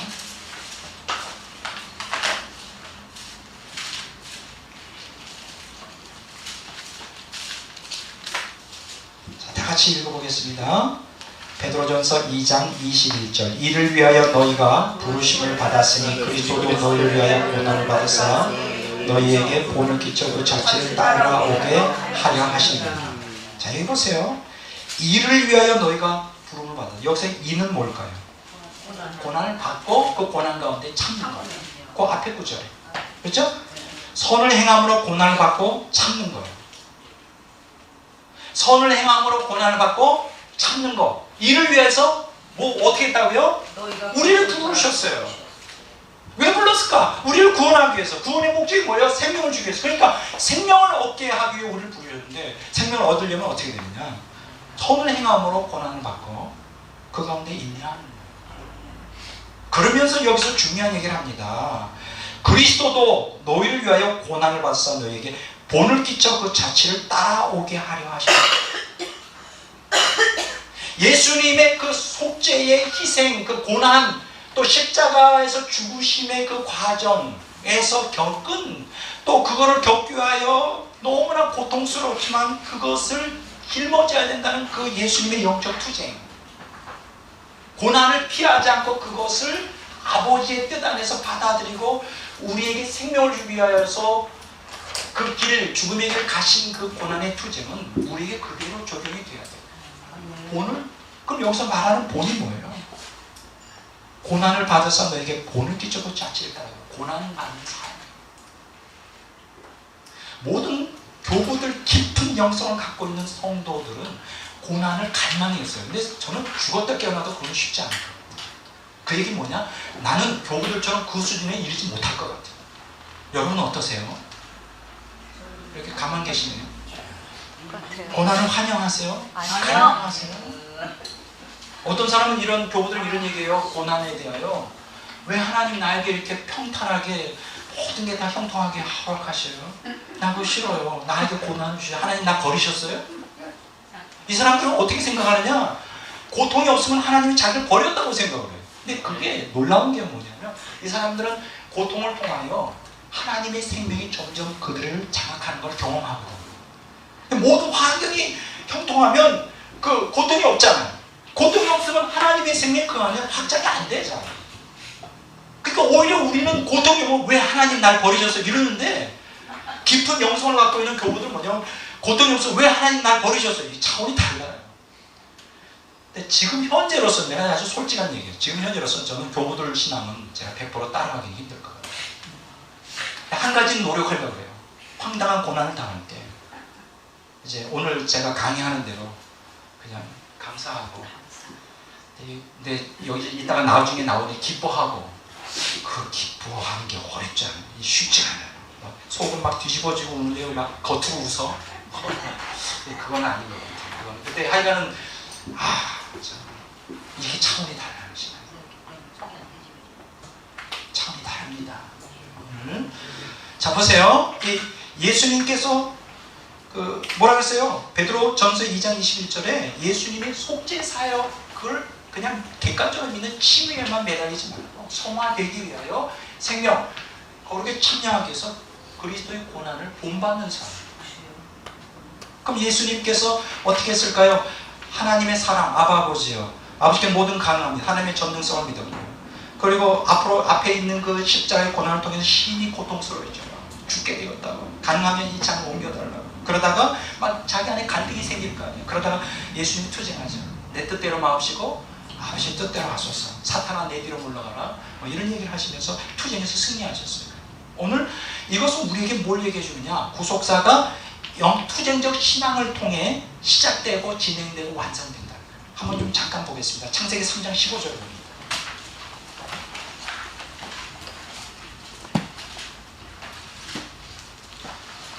다 같이 한번 읽어보겠습니다. 창세기 3장 15절.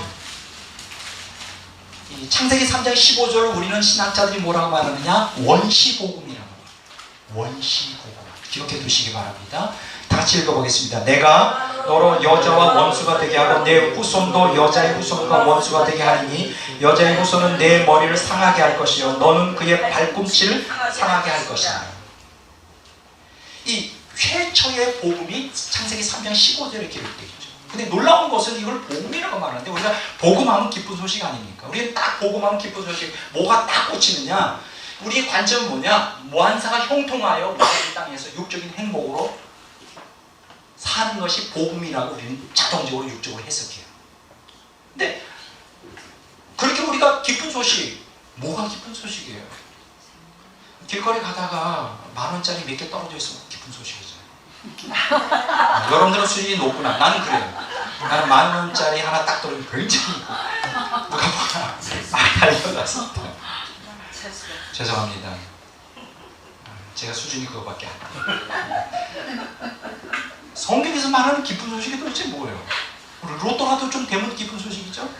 그게 우리 수준이에요. 근데 성경에서 말하는 기쁜 소식은 하나님의 생명입니다. 차원이 좀 너무 달라. 너무 어려워. 하나님의 생명. 기쁜 소식이에요. 근데 이 기쁜 소식인데 원시복음인데 이 하나님의 생명을 얻기 위해서 여기 보면 아주 무서운 얘기를 하고 있어요. 그냥 단순히 내가 구속주를 보내주겠다 그 얘기가 아니라 여기는 영적 투쟁을 얘기하고 있어요. 아니 애초부터. 여기 보면 내가 너로 여자와 원수가 되게 하라. 여기 여자는 누굴 얘기하느냐? 이제 요한계시록 12장에 보면 여자가 이제 이스라엘을 얘기하죠. 뭐 그렇게 이제 보통 신학자들이 얘기하죠. 이스라엘에서 누가 탄생합니까? 메시아가 탄생하죠. 예수 그리스도. 그 내 후손 뭐 누굽니까? 예수 그리스도. 내 후손도 여자의 후손. 이건 뭡니까? 원수 마귀를 따라가는 그 악한 세력들. 적그리스도의 영을 갖고 있는 자. 그리고 여기 또 한 가지 내 후손은 예수 그리스도를 상징하기도 하고 두 번째는 예수님을 믿는 또 예수님의 삶을 본받는 성도들을 의미하기도 해요. 성도들. 그 얘기 뭐냐? 그래서 원수가 되고 여자의 후손도 내 머리를 상하게 하고 너는 그의 발꿈치를 상하게 한다. 이게 무슨 뜻일까요? 창조 때부터 창조 타락 이후부터 구속사가 완성되는 마귀가 완성하여 창조 타락 이후에 마귀가 이 세상을 점령하기 시작했잖아요. 그리고 그 예수님이 재림하심으로 이제 마귀가 무조건에 이제 갇히게 되고 그 다음에 천년왕국 끝났을 때 지옥에 들어갈 때까지 영적 투쟁은 계속될 것이다. 그 영적 투쟁은 왜 생길까요? 사단, 악의 근원이 사단이 주는 고통, 이 세상에 계속 지속될 것이다. 그리고 그 고통을 통하여 이 영계와 자연 및 인간의 역사는 긴장과 갈등과 위기의 연속이 될 것이다. 그 가운데서 구속사는 진행된다. 그러면 이 가운데서 우리가 구속사에서 하나님의 생명을 얻기 위해서 해야 될 게 뭐냐? 한 가지밖에 없어요. 투쟁적 신앙을 갖는 것이요. 그게 마태복음 10장 한번 보겠습니다. 34절에서 39절.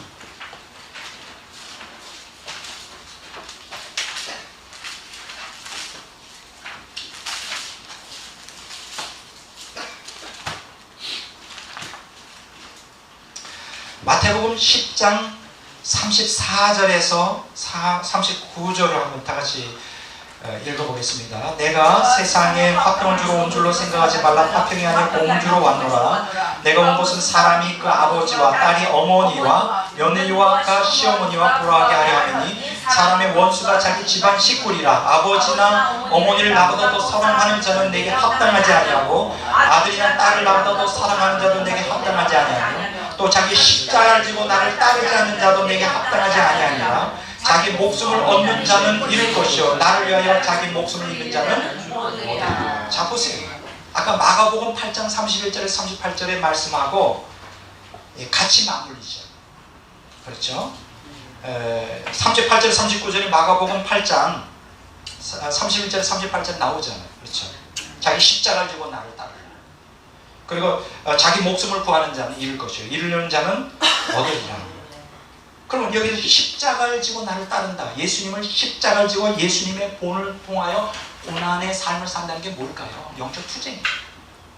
그게 보세요. 34절부터 36절에 보면 37절에 보면 아버지와 사람이 그 아버지와 딸이 어머니와 며느리와 시어머니와 불화하고 원수가 된다. 영적 투쟁.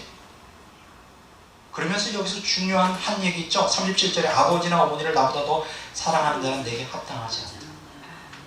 무서운 얘기 아닙니까? 아들이나 딸을 나보다 더 사랑하는 자도 내게 합당하지 않다. 이게 무슨 얘기예요? 아버지나 어머니를 자녀가 사랑하는 건 본능 아니에요.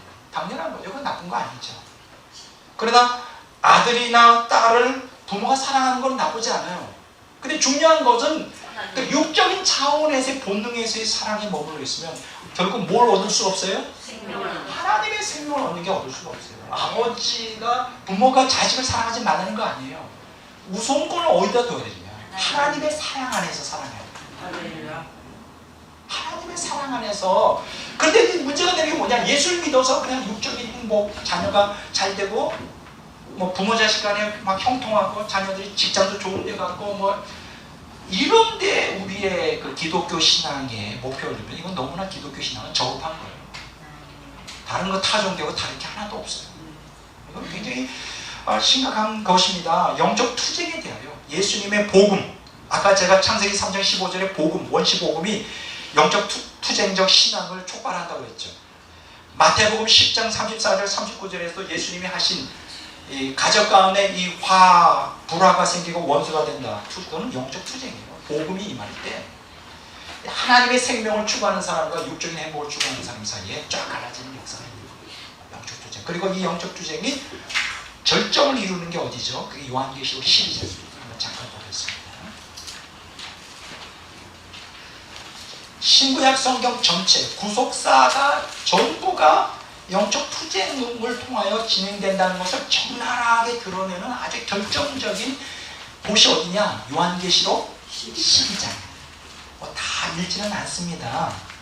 요한계시록 12장에는 크게 두 가지로 나눠요. 하나는 영계가 여기 보이죠. 영계. 자, 영계가 4절부터 12장 4절부터 4절에 나오죠. 그 다음에 7절부터 9절까지가 영계에 대한 얘기예요.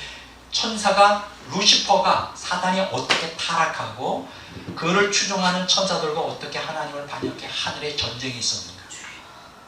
여러분, 영적 투쟁적 신앙의 긴간이 되는 구속사가 이 악과 고통 속에서 이 투쟁해야 된다. 하나님 말씀에 순종하게 투쟁해야 된다는 가장 중요한 내용이 요한계시록 12장인데 그 투쟁은 어디서 시작됐을까? 영적 전쟁은 하늘나라에서 시작돼요. 그리고 그것이 계속 진행돼요. 언제까지? 예수님이 재림하고 천유하고 끝날 때까지 영적 투쟁은 계속 진행돼요. 그러면 여기에 이 요한계시록 12장의 4절과 7절부터 9절까지가 영계에서 사단이 타락하여 영적 투쟁이 일어나고 사단을 쫓아내는 미카엘 천사들과 그 천사들의 얘기가 스토리가 나오고 12장 1절부터 3절까지 그 다음에 이제 5절부터 6절까지 보면 1절부터 3절까지 보면 그 여자로 표현되어 있는 이스라엘이 어떻게 선택이 되어 이제 예수 그리스도 메시아를 탄생시키는가, 그리고 메시아 초림하시는 메시아를 탄생시키는 과정 가운데 2절과 3절에 보면 그 여자가 해산하는데 해산하려고 하는 그 여자에서 그 애를 잡아서 삼켜 죽이려고 마귀가 그 앞에 버티고 있었는, 그러니까 굉장히 그 예수님이 초림할 때 살벌한 영적 투쟁, 긴장과 갈등과 위기가 있었죠. 우리가 지난번에 얘기했죠. 그래서 크리스마스날은 고요하고 거룩한 밤이 아니에요. 두렵고 살떨리는 밤이었어요. 굉장히 무서운. 그래서 모든 천군들이 칼을 빼고 초림하시는 예수님을 해하면 곧바로 진격하여 보호하려고, 영적 투쟁을 통하여 예수님을 보호하려고, 마귀는 어떻게든지 초림하시는 예수님을 죽이려고 했어요. 그게 이제 요한계시록 12장 2절에 나오죠. 자, 그 다음에 여기서 중요한 것은 5절에 보면 이제 철장 권세를 갖고 있는 그 아기가 이제 하나님 보좌 앞으로 가는 거죠. 예수님이 초림했던 예수님이 죽으시고 부활하여 승천하시는 내용이 여기 나오죠. 그 다음에 이제 6절에 보면 이제 전 3년 반 동안의 그 여자, 그러니까 유대인들, 이스라엘 나라가 다시 하나 두 증인들을 통하여 이제 예언의 선포를 통하여 이제 하나님 앞에 영적으로 양육받는 내용이 나오죠. 양육받는 내용이 나오고, 그 다음에 이제 13절부터 17절까지 보면 전 3년 반 동안에 이 지상으로 쫓겨난 사단이 이제 남자를 낳은 여자, 곧 이스라엘을 박해하여 그들을 죽이려고 할 때, 한때, 두때, 반때, 전 3년 반 동안에 어떻게 하나님께서 그들을 양육시킬 것인가. 그런데 그 가운데서 어떻게 용이, 사단이 이 여자를 미워하여 17절에 분노하여 이 여자와 싸우려고 모래 위에 서는 거예요. 요게 이제 전 3년 반 다 끝날 때까지 스토리예요. 그러니까 참 요한계시록 11장은 하늘에서 사탄이 타락한 때부터 이스라엘이 선택받고 예수님의 초림 때부터 전 3년 반까지의 풀 스토리를 여기에서 기록하고 있어요. 그 다음에 이제 요한계시록 13장에 이제 후 3년 만에 시작되며 어떻게 유대인들이 신앙을 지키려고 투쟁적 신앙을 하다가 순교하고 또 남은 자들이 7년 대환란 끝날 때까지 투쟁적 신앙을 유지하게 될 것이냐를 이제 얘기를 하기 시작하는 것이죠. 근데 여기서 우리의 주목을 끄는 게 있어요. 10절부터 12절에 보면, 자, 11절 한번 읽어보겠습니다. 11절. 또 우리 형제들이 어린 양의 피와 자기들이 증언할 말씀으로써 그를 이겼으니 그들은 죽기까지 자기들의 생명을 아끼지 않아요. 아주 중요한 얘기예요. 자, 10절부터 12절까지가 뭘까요? 2000년 교회사 속에 사랑하는, 하나님을 사랑하는, 복음을 믿는 성도들, 예수님의 본을 따라 고난의 길을 갔던 성도들의 삶을 여기서 묘사해 주고 있어요. 여기 보면 우리 형제들이 어린 양의 피와 자기들이 증언하는 말씀으로 그를 이겼다는 것입니다. 오늘 우리가 영적 투쟁에 있어서, 투쟁적 신앙에서 가장 기본적인 건 예수님의 속죄의 피를 믿는 것입니다. 왜냐하면 속죄의 피만이 우리의 타락한 본성에서 해방시킬 수 있는, 죄를 덮고 죄에서 제거할 수 있는 유일한 근거가 돼요. 제가 예수님의 피의 공로를 의심하거나 그것을 무의지하는 게 아니에요. 예수님의 피를 갖다가 포기하고 율법의 행위로, 투쟁적 신앙으로, 내 행위로 구원받는 것을 주장하는 게 아니에요. 제 말을 오해하면 안 돼요. 저는 예수 그리스도의 피만이 우리 죄를 덮고 죄를 제거할 수 있는 유일한 능력이 있다고 저는 믿습니다. 저는 은혜로 하나님의 믿음으로 그 피의 공로를 믿음으로 구원받는다는 걸 철저히 저는 알고 있어요. 믿고 있어요. 제가 그걸 분명한 게 아니에요. 근데 여기서 중요한 것은 어린 양의 피와 증언하는 말씀으로 그걸 이겼다. 여기서 증언하는 말씀이라는 말씀을 선포했다는 뜻도 될 수 있지만 하나님 말씀에 철저히 순종하는 삶을 살았다. 오늘 우리 개신교인들에게 절실히 필요한 건 뭐냐? 예수님의 피를 믿는 것도 필요하지만 그것과 더불어 뭐가 더 필요하냐? 말씀에 순종하는. 그게 뭐냐? 투쟁적 신앙. 말씀에 순종하기 위해서는 투쟁해야 돼. 옛사람과 투쟁해야 되고 마귀와 투쟁해야 되고 세상과 투쟁해야 돼. 그게 바로 투쟁적 신앙이에요. 그걸 어떻게 할 수 있느냐? 증언하는 말씀으로 그를 이겼습니다. 그들은 죽기까지 자기들의 생명을 아끼지 않았다. 바로 그거예요. 말씀에 순종할 때 투쟁적 신앙을 사는데 어떻게 살았느냐? 죽기까지 목숨을 걸고 했다는 거예요. 죽기까지 자기들의 생명을 아끼지 않았다. 아까 우리가 마가복음 8장 31절에서 38절 그리고 마태복음 10장 34절에서 39절에 십자가를 지고 자기 십자가를 지고 나를 쫓으라 그러면서 자기 목숨을 얻는 자는 잃을 것이고 나와 복음을 위해 목숨을 잃는 자는 얻으리라 그랬잖아요. 이게 뭐예요? 투쟁적 신앙을 살아야 돼요. 목숨 걸고 생명을 얻기 위하여 옛사람 이 땅에 속해 있는 행복을 고통이 올 때 행복을 고소하고자 하는 이러한 과감한 그런 것들을 투쟁하여 죽어라 해요. 똑같은 얘기예요. 죽기까지 자기들의 생명을 아끼지 않았다. 그래서 여러분 천국 가는 신앙은 그렇게 나를 쉽다고 생각하잖아요. 투쟁적 신앙을 가진 사람에 들어갈 수 있다는 생각. 예수 믿습니다 하고 자기 마음대로 욕망대로 살고 교회당 그냥 세례받고 적을 두고 세례받고 그냥 교회 생활 한다고 천국 가요? 그러면 천국은 너무나 쉬운 거예요. 천국은 그렇게 쉽게 들어가지 못합니다.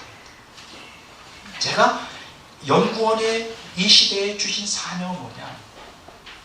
엉터리 신앙을 가지고 천국 갈 거라고 착각하고 있는 기독교인들을 깨우치는 거예요. 내가 그들을 분노를 일으켜서 싸움박질 하려고 하는 게 아니라 깨닫지 못하고 잘못된 신앙 가지고 지옥 들어가는 불신자가 아니라 교회 생활 열심히 하는 사람들을 각성시켜서 성경적 신앙으로 회개시키는 것이 제 목적이에요. 아멘. 여러분들이 제 사상을 오해해서는 안 됩니다. 그러니까 요한계시록 12장에 보면 우리가 구속사가 이 투쟁적 신앙을 통하여 시작되고 진행되고 완성된다는 것을 아주 적나라하게 이게 지금 이제 우리가 보여주는 거예요. 그리고 요한계시록 21장 7절에 이제 거의 구속사의 마감에 대하여 말씀을 하는데 잠깐 한번 보겠습니다. 요한계시록 21장 7절입니다. 다 같이 한번 읽어보도록 하겠습니다. 이기는 자는 이것들을 상속으로 받으리라. 나는 그의 하나님이 되고 그는 내 아들이 되리라. 자, 여기 중요한 게요.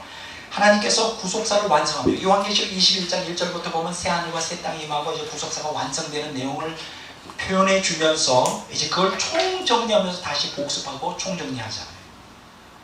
그럼 여기 보면 뭐라고 말하느냐? 6절에 보면 나는 알파와 오메가요 처음과 마지막이라. 이게 무슨 뜻이에요? 아까 우리가 배운 대로 하나님이 피조물과 역사와 인생의 주관자 되십니다. 전지전능하신 하나님. 자, 그리고 여기서 보면 내가 생명수 샘물을 목마른 자에게 값없이 준다. 이거는 은혜로 인한 값없이 행함이 없는 은혜로 인한 구원을 얘기해 주죠.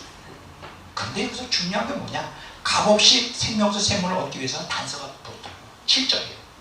이기는 자가 돼요. 다른 말로 말하면 투쟁적 신앙을 통하여 이 지상에 속해 있는 우리의 그 육에 속해 있는 행복의 관점을 포기하고 내게 하나님의 섭리 가운데 오는 그 고통을 믿음으로 받아들이고 말씀에 철저히 순종하면서 하나님의 구속사의 스케줄을 따라 그냥 순종해 가는 거예요. 바보처럼. 그게 바로 이기는 자예요. 그 이기는 자는 이것들을, 여기서 이것들이 뭡니까? 생명수 샘물이죠. 복수죠. 이것들을 상속으로 받으리라. 나는 하나님이 되고 나는 그의 하나님이 되고 그는 내 아들이 되리라. 이제 앞으로 우리가 요한계시록 강의하면 알겠지만 신앙생활은 투쟁적 신앙이에요. 그걸 계속해서 요한계시록에서 우리에게 가르쳐줘요. 오늘 제가 첫 시간 강의에 제가 아주 중요한 얘기들 계속하고 있고 앞으로도 두 번째 시간에도 계속 중요한 얘기들을 하게 될 것입니다. 그러면 투쟁적 이제 오늘 제 시간이 다 거의 마무리가 돼요. 자, 투쟁적 신앙을 통하여 생명이 얻는. 그래서 세 가지를 제가 지난주에 말씀드렸죠. 진주족의 얘기, 황제 나방 얘기, 세균과 면역력 얘기. 그러니까 고난이 없으면 구속사는 진행이 안 돼요. 고난이 없으면 뭐가 안 돼요? 생명이 우리 안에 이식되고 자라고 성숙되는 게 불가능해요. 고난은 피할 수가 없어요. 기독교인. 예수 믿으면 고난이 없어지는 게 아니에요. 그 대표적인 게 진주조개예요. 조개에 껄끄러운 교회에 들어갔을 때 그걸 이제 조개에서 미카라고 하는 용액을 넣어서 진주를 만들죠. 고난을 통하여 진주조개가 만들어지는 거죠. 조개 진주, 조개에서 진주가 나요. 황제나방도 그 애벌레, 황제나방의 애벌레가 깔때기 모양으로 있는데 거기서 이제 벗어나려고 애를 쓰잖아요. 그 과정에서 날개에 피가 흘러가고 힘 세져서 하는데 황제나방에서 그 깔때기를 잘라놓으면 몇 걸음 가다가 죽어버리고 말아요. 고통이 없으면 오히려 그 활력이 없어지는 거죠. 세균과 면역력 얘기도 제가 지난번에 했죠. 아주 재밌는, 제가 또 가져왔어요. 책을. 얼마나 재미있는지. 조금 지저분하게 살면 면역력이 5배 높아진다. 면역계 세포의 70%가 장점막, 특히 대장점막에 모이는데 이를 활성화시키는 것은 장내 세균이라는 것이죠. 장내 세균은 음식의 소화를 도울 뿐 아니라 비타민 합성과 행복한 물질 도파민, 세로토닌을 뇌에 전달해주는 역할을 하고요. 또 한 가지 여기서 읽으면서 제가 깨닫는 것은 뭐냐, 이제 거의 다 강의가 첫 시간에 끝났는데 우리 장내에 들어가 있는 세균이 이제 세 종류가 있다고 합니다. 유익한 유익균이 있고 유해한 유해균이 있고 그 유익하기도 하고 유해하기도 한 그 중간균이라고 하는 거죠. 근데 여기서 중요한 얘기는 이 세 가지가 다 우리 몸에 필요하다는 것입니다. 유해하다 해서 그걸 제거해 버리면 그게 어떤 그 상보성의 원리, 복잡계의 원리에 따라 유익한 균조차가 균형을 맞지 못합니다. 왜 그렇게 되는지는 제가 책을 다 아직 읽지 못했어요. 그래서 이 장내 세균은 우리의 항체, 건강을 유지하는데 항체가 필요하잖아요. 항체를 유지하는데 아주 절대적으로 필요한 것이다. 그래서 장내를 이렇게 이렇게 현미경으로 보면 마치 꽃밭에 꽃이 만개하여 형형색색으로 이렇게 쫙 꽃밭이 펼쳐지는 것처럼 장내에는 장내 세균이 꽃밭의 꽃처럼 쫙 펼쳐져 있다는 거예요. 형형색색으로. 그래서 이걸 이제 학자들은 뭐라고 말하냐, 장내 플로라라고 말합니다. 플로라라는 게 뭐냐면 꽃이라는 뜻이에요.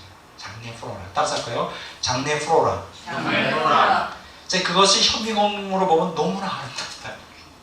균이 왜 그렇게 아름답게 보여요? 오늘 우리는 이 악을 통해 오는 이 고통이 아름답게 보여야 돼요. 이건 이제 조금 이따 제가 두 번째 시간에 얘기할 것인데 제 얘기가 아니에요. 저는 고통이 아름답게 안 보여요. 이게 문제예요.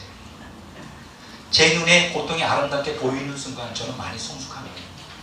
근데 로런스 형제, 존 류형 눈에는 고통이 아름답게 보여요.